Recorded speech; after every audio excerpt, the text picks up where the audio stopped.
Bonsoir. Merci pour votre présence, pour votre intérêt pour la culture persane, pour l'histoire iranienne. Ce soir, je vais réparer une grande injustice, parler d'un grand conquérant qui demeure très méconnu du monde occidental, pour une raison, notamment, il semblerait que la compagnie britannique des Indes orientales n'avait pas intérêt, du temps de leur puissance, que le monde occidental sache qu'il existait un tel conquérant en Asie, et il fallait absolument maintenir, d'un point de vue médiatique, à l'époque, le mythe de l'invulnérabilité de l'Occident en Asie. Et en l'occurrence, la compagnie britannique des Indes orientales qui était tout puissant à l'époque, et il ne fallait pas qu'on parle trop de Nader Shah. J'ai choisi comme titre Nader Shah, Napoléon iranien, c'est le surnom qu'on lui avait donné, grand conquérant, comme Napoléon, génie militaire, stratège de génie. Et j'ai utilisé ce visuel parce que, comme par hasard, leur prénom commence par la même lettre. À gauche, vous avez le N latin, et à droite, vous avez le N persan. Donc, deux N pour une même forme de génie. Et je vais vous présenter donc un peu ce parcours de Nader Shah à travers différents, ce que j'appellerais des séquences. Des séquences. Ça ne va pas être trop académique, pas trop biographique, et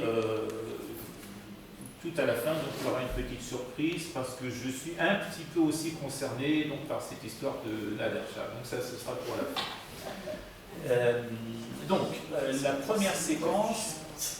La première séquence que j'ai appelée les têtes de gondole. Il a été comparé également à Alexandre le Grand conquérant de l'Antiquité. On dit que c'est le conquérant, disons, de la période islamique, parce qu'il y a la période pré-islamique en Iran, la période pré-islamique. Donc Nader Shah aurait été, à la période islamique, ce que Alexandre, grand conquérant, aurait été à l'époque antique. Et il partage en tout cas une aventure, l'aventure extrême pour Alexandre, ça a été la conquête, la bataille de l'Hindustan. Hindustan, ça veut dire pays de l'Inde, c'est la même chose que l'Inde. Ce sera une grande aventure tous les deux, ce sera la mère de toutes les batailles. Pour Nader, à comparer avec l'expédition d'Alexandre en 326 avant Jésus-Christ, et donc il y a eu pour nom la bataille de Lidas. Pour Nader, ce sera la bataille du Karnal. Donc Karnal, ère islamique, Lidas, ère antique, et Lidas va opposer Alexandre le Grand à Poros, donc le Raja indien du royaume de Paurava, donc sur les rives de Lidas. Les soldats macédoniens vont être confrontés pour la première fois à un nombre important d'éléphants de guerre. Les éléphants de guerre, c'était les blindés de l'époque.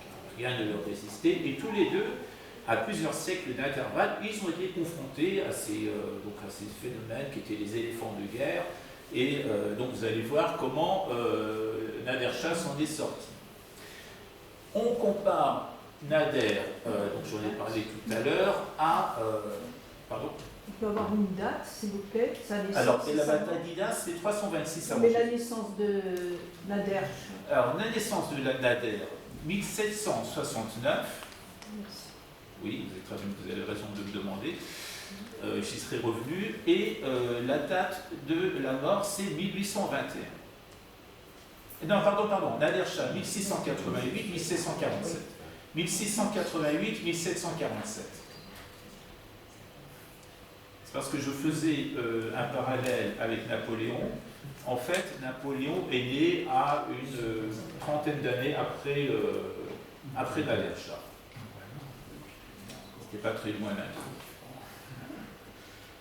Vous voulez les dates de Napoléon aussi. Donc Napoléon, c'est 1769-1821.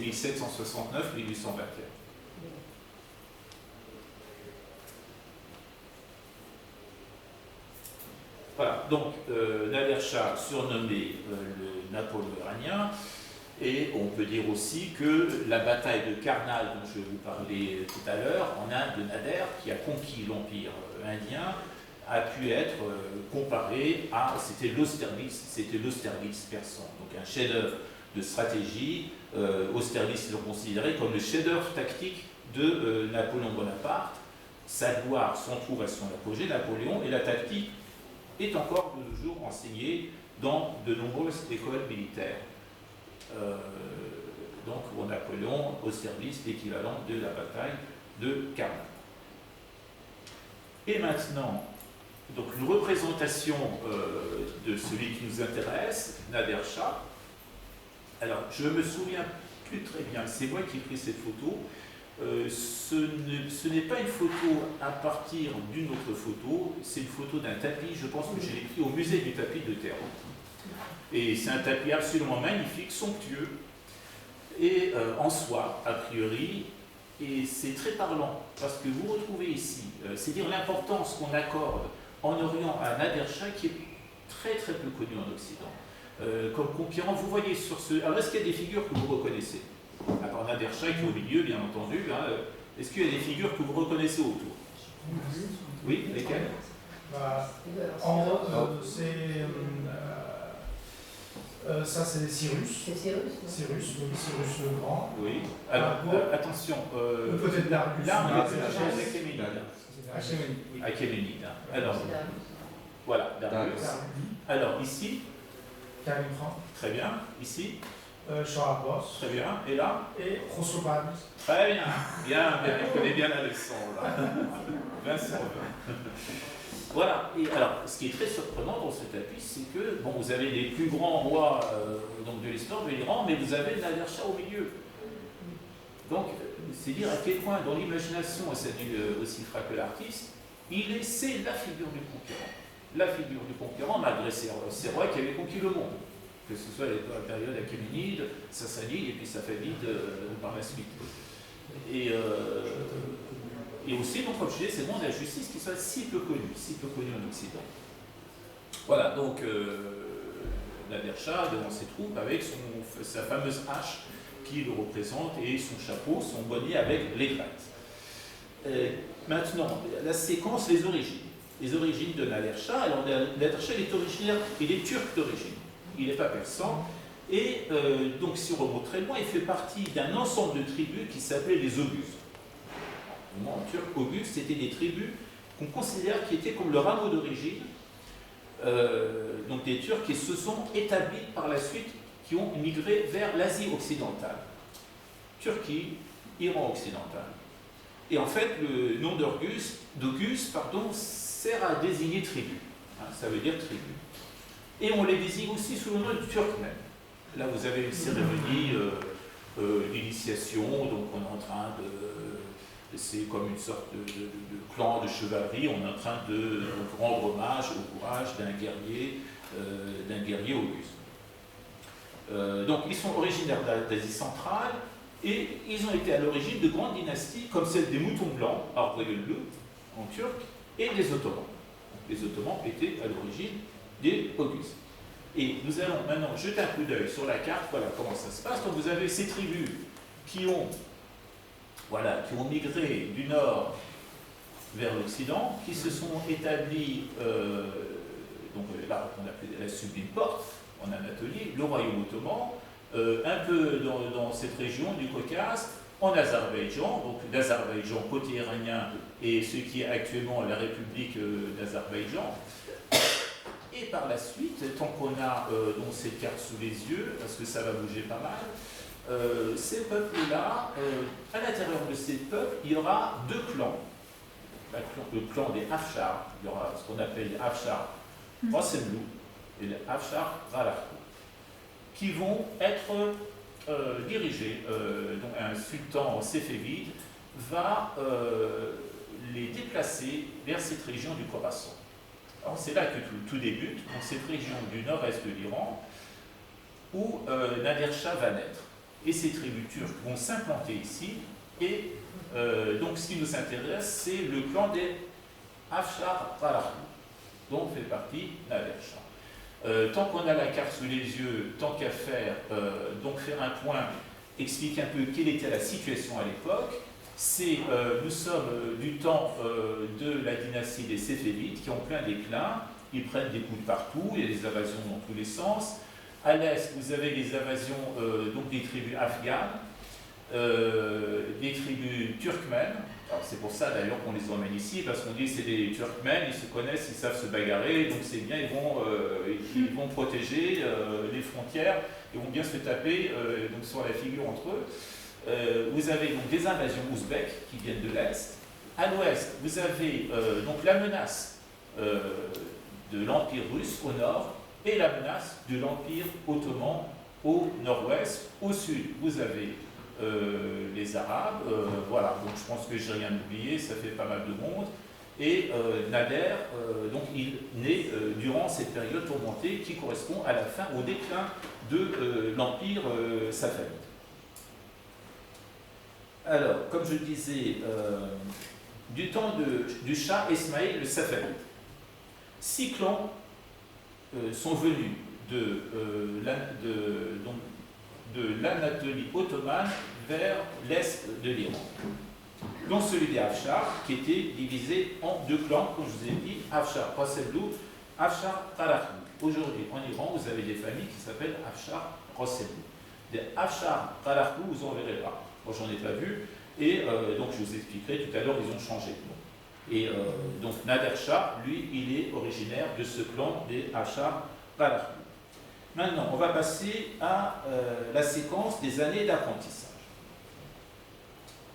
Voilà, alors Nader, il est né un 20 novembre 1688 dans le Khorasan, dans une ville qui s'appelle Dalélès. Son père, c'est un modeste berger qui s'occupait de fabriquer des peaux de mouton, ce qu'on appelle des poustines. En persan, poust, ça veut dire peau.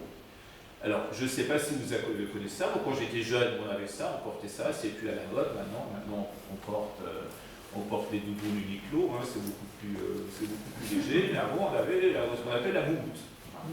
Vous avez dû connaître ça, c'était très mode, même il y avait des années Power Flower, où il y avait donc les pantalons pattes d'éléphant avec les moumoutes, et puis les cheveux bien frisés, les grosses lunettes. Voilà. Et donc son père il fabriquait ça, c'est le manteau de fourrure du pauvre, le pustine, et donc une famille plus que pauvre. Il perd son père très tôt. Et donc là j'ai essayé de trouver une photo, je n'ai pas trouvé plus grand, je suis désolé, mais vous voyez un peu ce que c'était comme ça, hein, à l'époque on s'habillait comme ça, c'était un peu lourd, il ressemble au mouton d'ailleurs dont il est entouré, et le père de Nader Shah devait ressembler à quelque chose comme ça. Donc fabricant de peau de mouton, de poustines douces, donc fabricant de poustines, et Nader perd son père très jeune. Il devient très vite orphelin, il décide de se prendre en main, et il fait un choix dans la vie, il dit « je vais devenir voleur ». Voilà. Donc ça, c'est l'ambition de Nader. Il rejoint une bande de brigands, il se distingue très vite, il se fait un nom, il se fait connaître dans le métier, Nader c'est un super brigand, et il rejoint un roi safavide, Tahmasp le deuxième, Tahmasp le second, parce qu'il a entendu dire qu'il a des problèmes.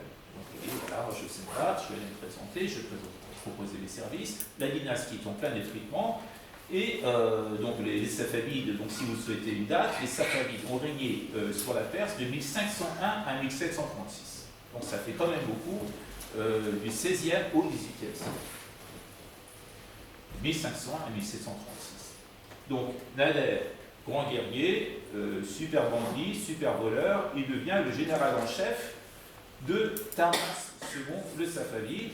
Et d'abord, il va conquérir la province du Khorasan, là où il est né justement, et il conforte la position de Shah Abbas, qui est menacé donc par les invasions des Afghans. Les Afghans viennent mettre le bazar, et Shah Tahmasp, pour le remercier, il va lui donner un titre, il va lui donner le titre de Tahmasp Roli. Tahmasp, c'est son nom, Roli, c'est-à-dire serviteur en turc. C'est comme ça, on voulait vous faire plaisir, on dit voilà, t'es mon serviteur, donc je vais t'appeler serviteur de Tahmasp. C'est honorifique à l'époque, c'était très flatteur. Bon, on a la même chose en Iran où on dit abd, donc ça c'est Roli, c'est un suffixe turc, en versant on a le préfixe abd qui en arabe signifie serviteur ou esclave. Moi mon vrai nom c'est Abd el Reza, donc ça veut dire serviteur ou esclave de Reza. J'ai préféré m'appeler Reza tout court. Je me suis dit, non merci, c'est très bien comme ça. Reza me convient parfaitement. Mais à l'époque, c'était vraiment un honneur qu'on faisait aux gens de dire, voilà, un tel esclave de tel roi, au serviteur de tel roi. Et alors, donc, on est toujours dans le CV de Nader. Et Nader Shah, il fait donc son apprentissage par l'épée. Hein, c'est son outil de travail. Il vit par l'épée. D'où son surnom, donc un autre surnom de Nader Shah, c'est le fils de l'épée.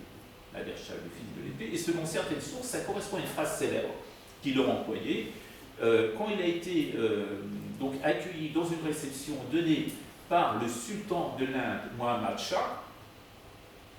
Et dans cette réception, donc à l'époque, la coutume, c'est qu'au début, chacun venait parler de lui, chacun venait se présenter, et donc il s'installe, et puis Muhammad Shah donc, commence à dire, voilà, je suis le fils de tel roi, le petit-fils de tel empereur, l'arrière-petit-fils de tel grand conquérant, l'arrière...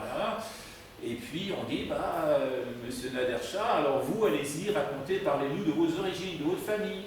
Et Nader, donc il sort son épée, qui pose devant lui, comme sur l'image, il dit, je suis Nader, fils de l'épée, fils de l'épée, fils de l'épée, fils de l'épée. Les autres, ils se sont dit, oh là là, peut-être on va pas trop insister, c'est très bien, bravo, donc on est vraiment ravis, enchantés.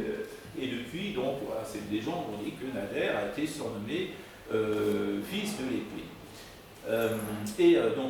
Alors, les épées, il y en a beaucoup qui, là, vous pourrez découvrir, si vous allez à Mashhad, sur le tombeau, le mausolée de Nader Shah, vous pouvez voir notamment donc, une des épées de Nader Shah, c'est très grand, c'est très impressionnant, avec sa gaine en cuir, dans l'espace muséal, donc, qui fait partie du mausolée de Nader Shah.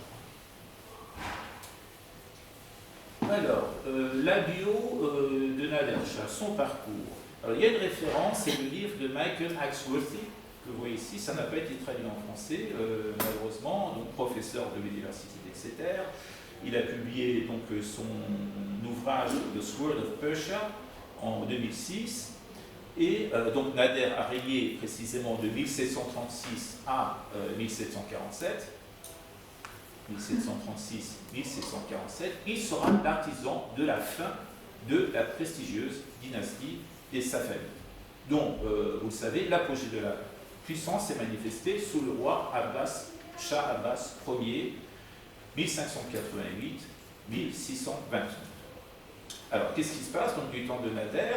Les Afghans, ils cherchent à s'imposer en Iran, et Mir Mahmoud Otaki, en 722, il envahit la Perse, il marche sur la capitale Isfahan.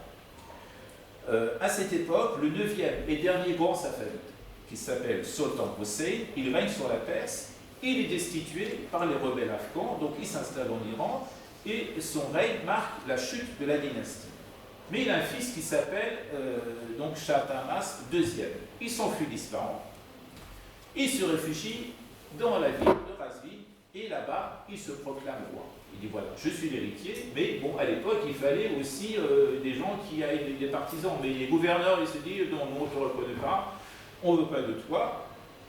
Entre-temps, donc le roi afghan, Mir Mahmoud, il meurt, et 3 jours après, c'est son cousin, Ashraf Rizai, qui prend le pouvoir, qui devient roi de Perse, et il fait décapiter le Shah Sultan Hussein, le Safavide, que son cousin détenait prisonnier. Vous allez voir, il va y avoir beaucoup de têtes coupées. Hein. C'était assez court là-bas. Ça, c'est juste un hors-d'œuvre, hein. C'est juste un échauffement. Et donc, les Afghans doivent faire face à la contre-offensive de Tahmasp II, qui a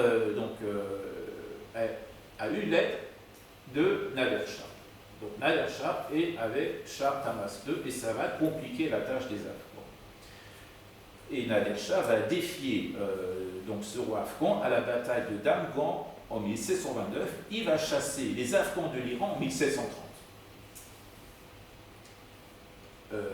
Nader commence à devenir une légende, redouté chef de guerre. Il se distingue en plein milieu du combat, donc on entendait sa voix qui dominait tous les autres. C'est une sorte de mégaphone vivant. et il galvanise ses troupes, et vient le moment maintenant pour lui de repousser les ennemis du côté de l'Occident. Là, on est côté Afghanistan, donc côté Occident, et il repousse les Russes au nord de l'Iran et les Ottomans à l'ouest. Il n'arrête pas, c'est le guerrier permanent, jour et nuit, et Shah Tahmasp II, donc le roi, il voit ça et il se dit, ah bah je pourrais en faire autant, alors c'est la grosse erreur, la grosse erreur, il dit, bah moi aussi je vais m'y mettre. Il prend le relais des batailles avec les Ottomans, il ambitionne de récupérer Yerevan, qui est la grande ville, donc la ville principale et la capitale de l'Arménie, et bien entendu, il se ramasse, donc il perd la bataille, et Nader, quand il apprend ça, il n'est pas content du tout, parce que Shah Tahmasp II perd des territoires qu'il avait reconquis. Et quand il apprend, il va à Ispahan, il dit, voilà, donc toi tu vas dégager, et à la place, je vais mettre ton fils, Shah Abbas IIIe, et je vais être régent. Or, Shah Abbas IIIe est un nourrisson, il n'a même pas un an. Donc, vous voyez déjà le changement, ça commence le glissement vers la prise du pouvoir par Nader Shah. Mais il y va doucement parce que les Séférides sont chiites, lui il est sunnite. Donc la religion Nader Shah. La religion majoritaire est chiite. Donc il dit attention, on marche sur des œufs, c'est pas encore le moment de tout bousculer, de renverser la table. Il y a un autre empire qui se porte mal à ce moment-là, c'est l'Empire ottoman. Et donc il y a des territoires dans cette région-là, le Caucase, là, que je vous ai montré à l'ouest de la mer Caspienne, et donc qui sont convoités, et Nader profite de la faiblesse des Ottomans, il s'attaque à la sublime porte, et donc il conquiert des villes et il propose un marché. Il prend Bagdad, donc il dit je vous donne Bagdad, en échange je récupère l'Arménie et la Géorgie, qui étaient historiquement donc intégrées à l'Iran. Il remporte en 1633 une grande bataille face au grand vizir, au pacha Osman Topal, et ça plonge la sublime porte dans un état de consternation. Ils se disent comment on a pu perdre, aussi platement. Les Ottomans ils commencent à flipper avec Nader, ils reviennent, les combats reprennent, le feu et sang donc, se répand sur les champs de bataille, et lui-même il se jette dans la mêlée, il combat comme n'importe quel soldat, il est partout, il prend tous les risques. Et en 1633, donc nouvel accord avec la sublime porte, il les repousse donc aux anciennes frontières, et il passe aussi un accord avec les Russes, qui est un accord d'entraide connu sous le nom de l'accord de Ganja. Alors, les Ganja, ce n'est pas le cannabis, hein, c'est pas le feed, donc c'est donc la deuxième plus grande ville de la République d'Azerbaïdjan, et ça devient pour lui une garantie que les Russes ils vont préserver les frontières, parce qu'il était très diplomate aussi, les frontières côté nord-ouest. Voilà. Donc sa position militaire est confortée, et il se dit, bon, maintenant, je vais penser à moi-même. Et il est temps que je devienne roi de Perse. Là. Maintenant, j'ai un peu verrouillé tout autour, les frontières. Et donc, il va faire comme Macron, le grand débat. Donc, il réunit tout le monde. En février 1736, il convoque les chefs de tribu et on va discuter maintenant. Où est-ce qu'on va, qu'est-ce qu'on fait, et qui veut quoi. Et alors, il est très habile en ce moment, en cela, et donc dans la plaine de Moran, à l'ouest de la Caspienne, il veut venir les nobles, les grands, les rois, les seigneurs. Il dit voilà, vous allez choisir. Vous avez vu ce dont je suis capable, vous avez ce que je peux faire. Vous allez choisir qu'est-ce qui va gouverner. Soit sa famille, soit moi. Il leur demande de choisir. Et puis, donc, alors pour la petite histoire, il y a un notable, un chef religieux qui s'appelle Mirza. Alors, son nom, il faut le trimballer avec une brouette. Mirza Abul Hassan Mollah Bashi Sadbossour. Donc c'est son prénom, c'est honorable religieux. Il dit, ah ben non, ici tout le monde est pour les Safavides. Alors Nader, il leur donne qu'on l'arrête et qu'on l'étrangle le lendemain. Voilà, donc, et puis tout le monde a compris tout de suite. Et ils disent, bah, on va peut-être pas continuer à discuter, le bon débat, c'est bien, d'accord. Et quelques jours après, le Conseil supérieur de la plaine de Moran nomme Nader Boli Shah de Perse. Ils ont compris comment il marche, ils ont dit, d'accord. Et il crée la dynastie des Afsharides. La dynastie des Afsharides. Et il annonce, alors il y a une grande... Alors je vais vous montrer cette image. Vous voyez qu'il tient un chapelet. Donc il était croyant. il apporte une grande nouveauté. Alors oui, j'ai un petit détail aussi, on y reviendra, regardez les bijoux sur le bras. Hein, c'était très à la mode à l'époque, et donc pour montrer leur richesse, leur puissance, leur raffinement, donc ils mettaient des bijoux sur les bras. J'y reviendrai à propos des diamants. Mais donc cette photo pour montrer, donc il tient le chapelet, donc il est croyant, et dorénavant il dit qu'il n'y aura plus de suprématie pour l'islam chiite, parce que les safavides étaient chiites, il y a à partir de maintenant, les différentes branches de l'islam sont égales. Donc vous n'allez plus exercer le type de mépris que vous aviez avant pour les sunnites, donc il y a la branche orthodoxe, et en particulier pour les trois premiers imams, Abu Bakr, Omar, Osman. Donc le sunnisme n'est plus une religion rabée. Donc il apporte ce changement, et ce ne seront plus des citoyens, donc les sunnites ne seront plus des citoyens de seconde zone, et l'assistance va signer ce décret. Nader reprend la guerre avec les Afghans, il provoque la défaite d'Ashraf Ilzaï, dont j'avais parlé tout à l'heure, au bout de 3 campagnes, donc à Damran, Moucherot, dans la province d'Isfahan, et une troisième, la bataille de Zargan, donc proche de Shiraz.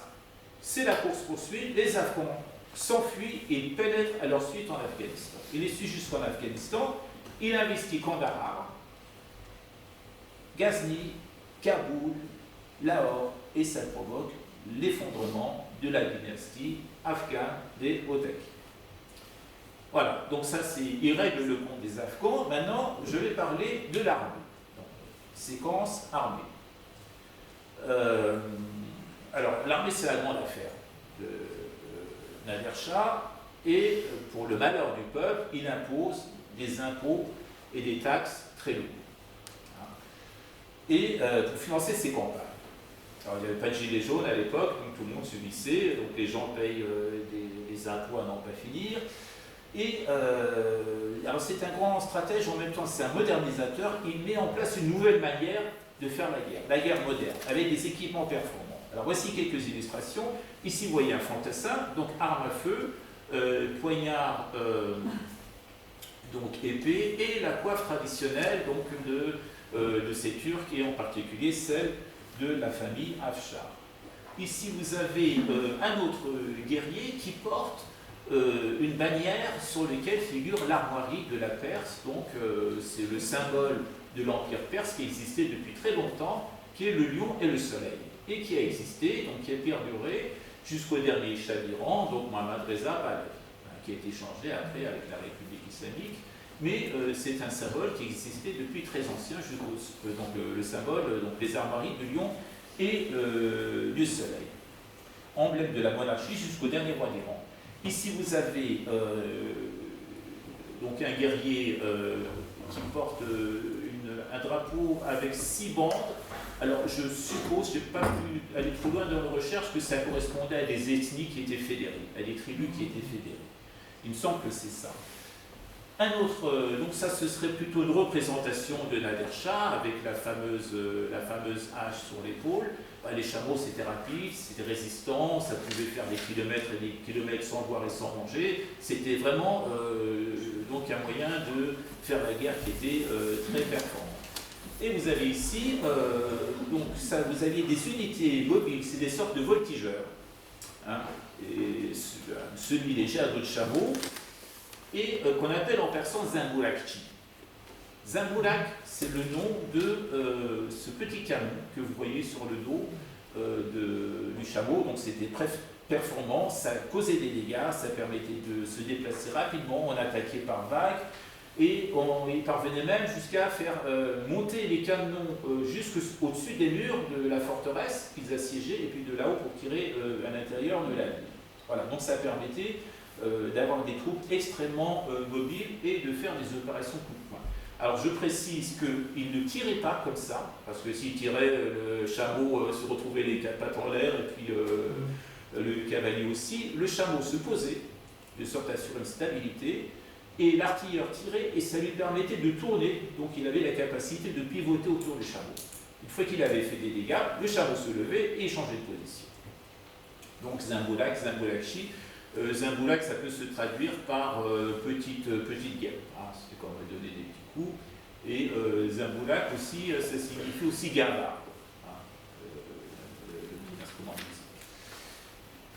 musique. Ici, vous avez donc un canon, un exemple de canon de l'époque qui se trouve donc dans le musée militaire qui fait partie du mausolée de Nader Shah. Et ici, vous avez une hache donc des Afsharides avec des inscriptions dorées.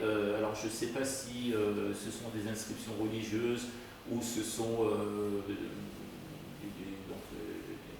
des phrases à la gloire de Nader Shah, mais Nader Shah, c'est ce genre de hache qu'il utilisait. Donc, il se trouve aussi au musée mausolée de Nader Shah. Ici, toujours dans le même mausolée, vous avez les affaires personnelles de Nader Shah. Vous avez donc sa cotte de maille, son casque, épée, et vous avez les bottes, ici, là, son portrait, et les bottes de Nader Shah. Un canon, donc dans l'enceinte du mausolée. Alors ça, je l'ai pris pour une petite histoire, il y a une petite histoire autour de ça.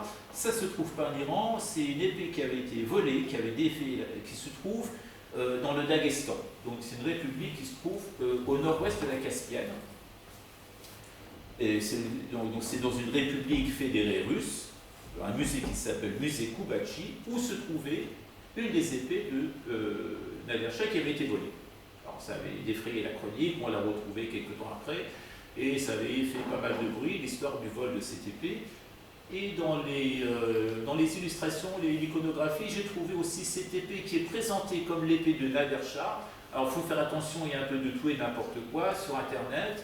C'est présenté comme l'épée de Nader Shah, ça m'étonnerait que ce soit l'épée de Nader Shah, parce que vous voyez, c'est une épée à deux pointes, et l'épée à deux pointes, c'est le sabre de l'imam Ali.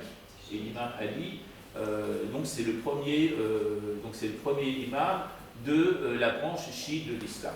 Donc ça m'étonnerait fort que cette épée ait pu être l'épée de Nader Shah.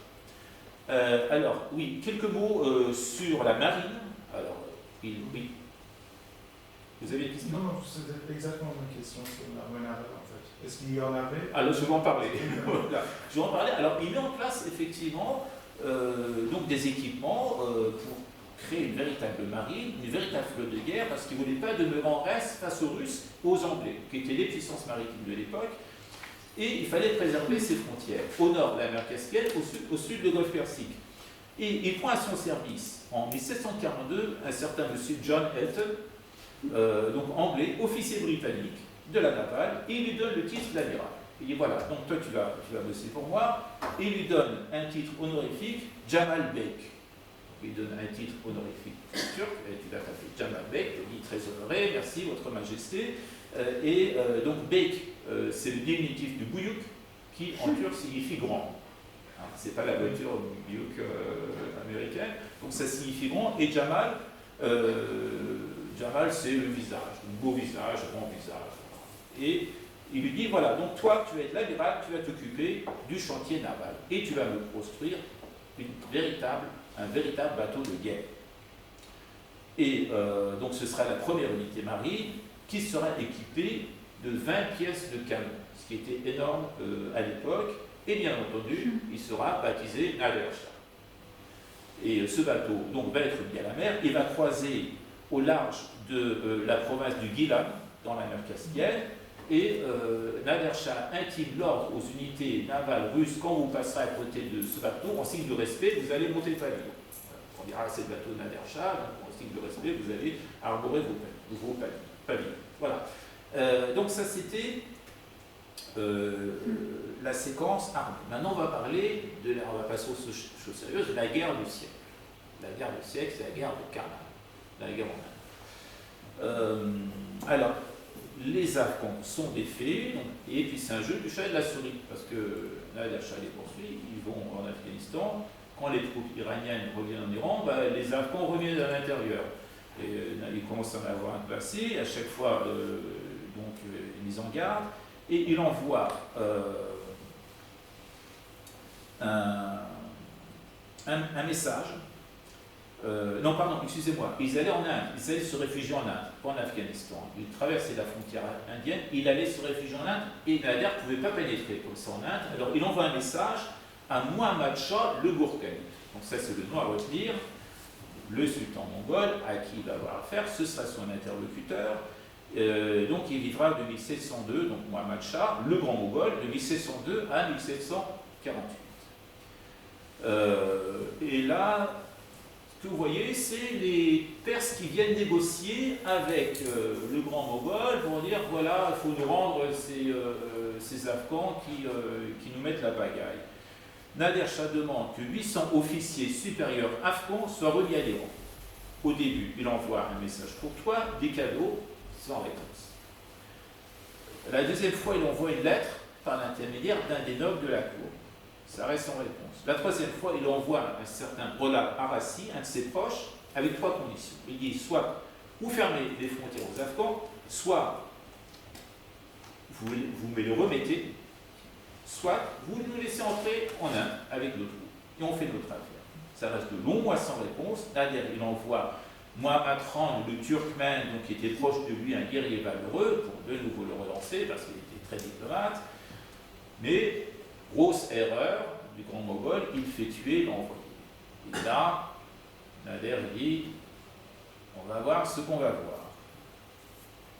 Voici, donc ça c'était la délégation iranienne, et voici Muhammad Shah, le grand Mogol, et il est représenté souvent avec une émeraude dans la main. Et puis là, vous avez un bec de chicha, donc il avait plein de bijoux, il se baladait toujours avec un diamant, une émeraude, et c'est comme ça qu'on le représente dans l'iconographie traditionnelle. Et en février 1739, Nader Shah décide d'envahir l'Inde. Il ordonne qu'on traverse le fleuve, donc l'Indus, qui était la frontière naturelle, et il entre en Inde avec 125 000 hommes. C'est la bataille suprême, la mère de toutes les batailles, la bataille de Karnak, qui va se dérouler à 110 km au nord de Delhi. 24 février 1730. Et ce sera une grande défaite, déjà l'Empire était plus ou moins effrité, cuisante pour l'armée moghole. Et dans cette bataille, les Indiens ont eu recours aux fameux blindés que sont les éléphants, 2000 éléphants de guerre dressés pour, en plus, ils avaient, paraît-il, fixé des lames d'acier sur leur tronc pour qu'ils fassent des dégâts, mais Nader Shah, qui était un grand stratège, il dispose sur la première ligne de front des chameaux, et alors c'est une histoire que me racontait mon père quand j'étais petit, et sur le dos de ces chameaux, il aurait fixé des réserves de pétrole, on met le feu, on les lance en direction de l'armée d'en face, et donc ça crée une panique chez les éléphants, et puis aussitôt ils font demi-tour, ils foncent droit devant, et ils écrasent les troupes qui étaient massées derrière. Alors, certains disent que c'est une légende, mais il semblerait en tout cas qu'on ait utilisé des boules de feu pour provoquer la panique, et pour provoquer donc le désordre dans l'armée adverse. En moins de 3 heures, les Perses causent des pertes élevées, Muhammad Shah est capturé et Nader Shah entre en triomphateur dans Delhi.